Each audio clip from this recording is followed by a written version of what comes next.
আজকে যে ছোট গল্পটি পাঠ করব তার নাম সহোদরা। গল্পটি লিখেছেন লেখিকা উন্মনা মুখার্জি লাহিড়ী। সুসজ্জিত দুকামরার ফ্ল্যাটে শিশু দিবসের পার্টি জমজমাট। উচ্ছল গৃহকর্ত্রী শ্রাবস্তী নিমন্ত্রিতদের চিকেন কাবাব ফিশ টিক্কা পরিবেশনে ব্যস্ত। শ্রাবস্তীর ছেলে উজান ক্লাস 4-এ পড়ে। কল্লোলিনী তিলোত্তমা নামী স্কুলে। নিকট আত্মীয় স্বজন, ফ্ল্যাটের বাচ্চারা, উজানের বন্ধু এবং তাদের মায়েরা আমন্ত্রিত। বাচ্চারা হুটোপুটি করছে। সানন্দর মা পৌশালী বলে উঠল, কি সুন্দর করে ঘরটা সাজিয়েছ তুমি শ্রাবস্তী। আর চিলড্রেন্স ডে পালনের এই অভিনব আইডিয়ার জন্য তুমি একাই 100।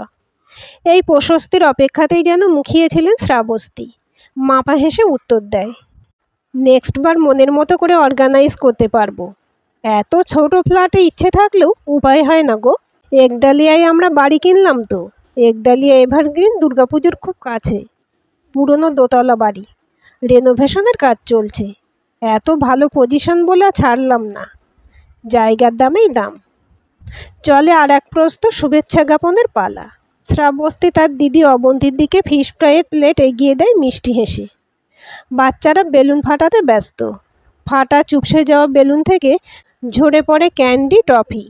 সেদিকে নিরিনিমেষে চেয়ে থাকে অবন্তী। তার ছেলে রক্তিম ক্লাস 10-এর ছাত্র। কোচিং সেরে বাবার সাথে আসবে। সবাই শ্রাবস্তীর রান্নার সুখ্যাতি করতে থাকে।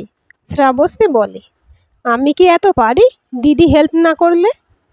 অবন্তী ভাবে, তার বোন সর্বসমক্ষে তার প্রশংসা করছে, ভাবা যায়। অবন্তী আজ বড়ই স্মৃতিমেদুর হয়ে পড়ছে। শ্রাবস্তী অবন্তী থেকে 4 বছরের ছোট। ছোটবেলা থেকেই দিদির যা আছে সব তার চাই। যত বড় হতে থাকে এই প্রবণতা তার বাড়ে বই কমে না। এমনকি অবন্তীর বিয়ের সময় শ্রাবস্তী বায়না ধরে, দিদির জন্য যা যা কেনা হবে তারও তাই তাই চাই। বলাই বাহুল্য, তাদের ছাপোষা সরকারি চাকরি করা বাবা ছোট মেয়ের শখ আহ্লাদ পূরণে সক্ষম হননি। অগত্যা অবন্তীর শাড়ি প্রসাধনীর সংখ্যাও মান কমিয়ে এনে মেটাতে হয়েছিল শ্রাবস্তীর জেদ। উচ্চবিত্তের সুখী বিবাহিত জীবনে বর্তমানে যারার কোনো মূল্যই নেই অবন্তীর কাছে। তার প্রাক-বিবাহ ও বিবাহিত জীবনযাপনের এত ফারাক যে কোনোদিন ওই মধ্যবিত্ত সংসারের হিসেবের কড়ির মধ্যে জীবনটা তারও ছিল মনেই আনতে চায় না সে। অবন্তী ভাবে, ভাগ্যিস তারা 2 বোনই পুত্র সন্তানের জননী। না হলে হয়তো এখানেও মাথা চাড়া দিত ঠান্ডা লড়াই। রান্নাঘরে বাচ্চাদের জন্য মিল্কশেক বানাচ্ছে শ্রাবস্তী, কাজু পেস্তা দিয়ে। ডিনার অবশ্য আসবে নামজাদা রেস্তোরাঁ থেকে। তার নতুন বাড়ির খবর তো নতুন নয় তার দিদির কাছে। তবুও পৌশালী শুক্তি এদের কাছে গল্প করার সময় দিদি কষ্ট করে হাসার চেষ্টাটা নজর এড়ায়নি তার। কেন সব ভালো ভালো তার দিদির জন্যই তোলা থাকবে? এক মায়ের পেটের বোন হয়েও কেন এত বৈষম্য? আগে ভাবত শ্রাবস্তী। দিদির মতো চোখ ধাঁধানো রূপ হয়তো তার নেই, কিন্তু সেও সুন্দরী, সপ্রতিভ। দিদিকে বিয়ে বাড়িতে দেখে পছন্দ করে বউ করে নিয়ে গিয়েছিল শুভমদার পরিবার। শুভমদা পৈতৃক সূত্রে উচ্চবিত্তশালী এবং নিজে উচ্চপদস্থ ইঞ্জিনিয়ার। গল্ফ গ্রিনে 2000 স্কোয়ার ফিটের ফ্ল্যাট তাদের। দিদির বিয়ের কিছুদিন পর দিদি জামাইবাবুর বাড়ির অন্দরসজ্জা দেখে বাকরুদ্ধ হয়ে গিয়েছিল শ্রাবস্তীর। দিদির মতো ঘর বর চাই বললেও বাস্তবে তা কি আর হয়? শ্রাবস্তীর জুমে প্রথমবার তার দিদির কাছে পরাজয় স্বীকার। বিস্তর অনুসন্ধানের পর সরকারি ব্যাংকের অফিসার নীলাভর সাথে বিয়ে হয় শ্রাবস্তীর।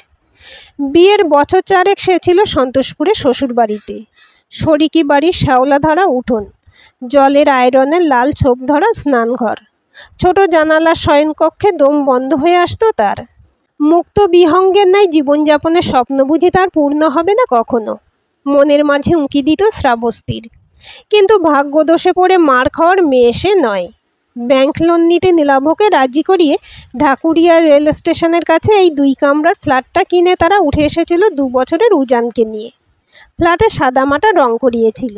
ইন্টেরিয়র ডেকোরেশন তো স্বপ্ন মাত্র। বাকি সব উন্নতি আধুনিকীকরণের জন্য তাকে কম কাঠখড় পোড়াতে হয়নি। যার ধর্মপুত্র যুধিষ্ঠির একজনকে সে প্রতিরূপে পেয়েছে, তবে সে বিন্দুমাত্র অনুতপ্ত নয় এর জন্য। সততা ধোয়া জল খেয়ে কি জীবন চলবে? ব্যাংকের লোন স্যাংশনিং সেকশনে তখন ছিল নীলাভ। কাগজপত্রের বড়সড় গড়মিল থাকলেও লোন পাইয়ে দিয়েছে সে। বিনিময়ে পুষ্ট হয়েছে তার তহবিল। না হলে গয়নার দোকানের বিজ্ঞাপন দেখেই সন্তুষ্ট থাকতে হতো শ্রাবস্তীকে। এখন দিদি তাকে আসাম সিল্কের উপহার দিলে তার পৈঠানি শাড়ি দিতে দুবার ভাবতে হয় না। মধ্যমেধার ছেলেকে ডোনেশন দিয়ে ভালো স্কুলে ভর্তি করা সব স্বপ্নই থেকে যেত। দিদি জামাইবাবুর মুখে থাইল্যান্ড ইজিপ্ট বেড়ানোর গল্প শুনত, আর তাদের বেড়ানো বাঙালির দীঘাপুরি দার্জিলিংয়েই ঘুরপাক খেত। এই তো নেক্সট সামার ভ্যাকেশনে তারা বালি ইন্দোনেশিয়া যাবে ঠিক করেছে।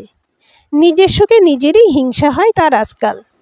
তাদের গাড়ি কেনার ঠিক পরপর দিদিরা যখন তাদের মাত্র 2 বছরের পুরনো গাড়ি বিক্রি করে আরও কয়েক ধাপ উঁচু ব্র্যান্ডের গাড়ি কিনল, তখনই মনে মনে শ্রাবস্তী ঠিক করে নিয়েছিল এর পাল্টা মাসে দেবেই। তার কিছু পরেই সন্ধান পায় একডালিয়ার বাড়িটার। নীলাভ এত টাকার ধাক্কায় যেতে রাজি হয়নি প্রথমে, কিন্তু শ্রাবস্তী তখন মরিয়া। নিজের স্বপ্নের মাঝপথে ডানা ভেঙে যাক সে চায়নি। নীলাভকে বলেছিল, সারাদিন লক্ষ কোটি টাকা হ্যান্ডেল করেও যদি সে টাকার ব্যবস্থা না করতে পারে। বিলাস বাসনে অভ্যস্ত নীলাভর বিবেকও সেভাবে সাড়া দেয়নি। কয়েক মাস আগে দিদির বাড়ি গিয়ে একথা সে কথার পর বুঝিয়ে দিয়েছিল, নিজের বাড়ি পায়ের তলার মাটি, মাথায় নিজের ছাদের স্বাদই আলাদা।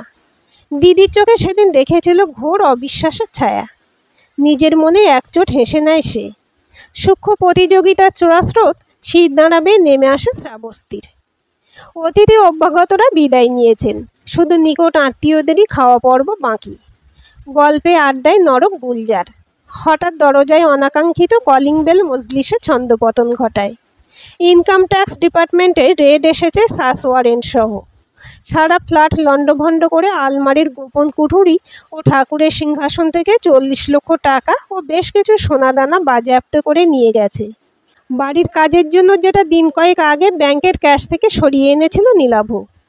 অনেকগুলো ব্যক্তিগত ঋণ, গৃহঋণ, শিক্ষা ঋণ ভারে জর্জরিত নীলাভর পক্ষে আর কোনো বিকল্প পথ খোলা ছিল না। অতীতেও এ কাজ সে করেছে। হিসেবের গড়মিল, অন্যের অ্যাকাউন্টে ট্রান্সফার প্রভৃতি টেকনিক্যাল ফল্ট দেখে পার পেয়ে গেছে। নীলাভদের ইন্টারনাল অডিটের বহু দেরি থাকায় কিছুভাবে ম্যানেজ করে নেবে ভেবেছিল, কিন্তু বিধি বাম। এবারে সে বামাল সমেত গ্রেপ্তার হয়ে গেল। প্রতিবেশীদের কৌতূহলী দৃষ্টি, অবশিষ্ট আত্মীয়দের প্রশ্ন। তাই তো ভাবি, একমাত্র রোজগেরে নীলাভ কিভাবে এত উন্নতি করলো? শুধু প্রমোশনে কি এত হয়? আমরা তো ভাবতাম তোমরা লটারি পেয়েছো ইত্যাদি বাক্যবাণে বিদ্ধ হতে হতে ক্লান্ত শ্রাবস্তী। জিজ্ঞাসাবাদের জন্য নীলাভকে নিয়ে যাওয়া হয়েছে। সাথে তার দেওর ও জামাইবাবু গেছেন। ভিড় পাতলা হয়ে এসেছে। উজান ও রক্তিমকে নিয়ে তাদের মা পাশের ঘরে রয়েছেন। শ্রাবস্তীকে সান্ত্বনা ভরসা যোগাচ্ছে তার দিদি অবন্তী। দিদি বলে চলেছে, এত ভেঙে পড়লে চলবে? নীলাভ একটা ছোট্ট ভুল করে ফেলেছে। টাকাটা তোরা ব্যাংকে ফিরিয়ে দে। প্রয়োজনে তো শুভমদাও কিছু টাকা দিয়ে হেল্প করবে। আমরা সবসময় তোদের পাশে আছি। তোদের ফ্ল্যাট তো রইলই, বাড়ি আবার ধীরে সুস্থে করবি। আর তখন শ্রাবস্তী তার ক্ষুরোধার বুদ্ধি দিয়ে ভেবে চলেছে এই পরিস্থিতি কিভাবে সামলাবে। তাকে তো কেউ সঙ্গে যেতে দিল না। তবে অফিসার ব্যানার্জি তার কার্ড দিয়ে গেছেন যে কোনো সময় যোগাযোগের জন্য। এখন তার ঠান্ডা মাথায় ভাবা প্রয়োজন, ভবিষ্যৎ কর্তব্য। অবন্তী রাত্রে তার কাছে থেকে যেতে চাইলেও জোর করে তাদের বাড়ি পাঠায় শ্রাবস্তী। মা বাবাকেও পাঠিয়ে দেয় দিদির বাড়ি। কারোর কথা সহানুভূতি তার ভালো লাগছে না, সে একা থাকতে চায়। উজান ঘুমিয়ে পড়েছে। এলোমেলো ঘরকে কিছুটা বাসযোগ্য করার চেষ্টায় ব্রতী শ্রাবস্তী। আজ রাত্রে ঘুমকে ছুটি দিয়ে দিয়েছে সে। চোপসানো বেলুনগুলোর দিকে বারবার দৃষ্টি চলে যাচ্ছে তার। মেঝে থেকে এক টুকরো কাগজ কুড়িয়ে নেয় শ্রাবস্তী। ডাস্টবিনে ফেলতে গিয়ে থমকে দাঁড়ায়। 10টা ইংরেজি সংখ্যা পরপর লেখা, একটা মোবাইল নাম্বার।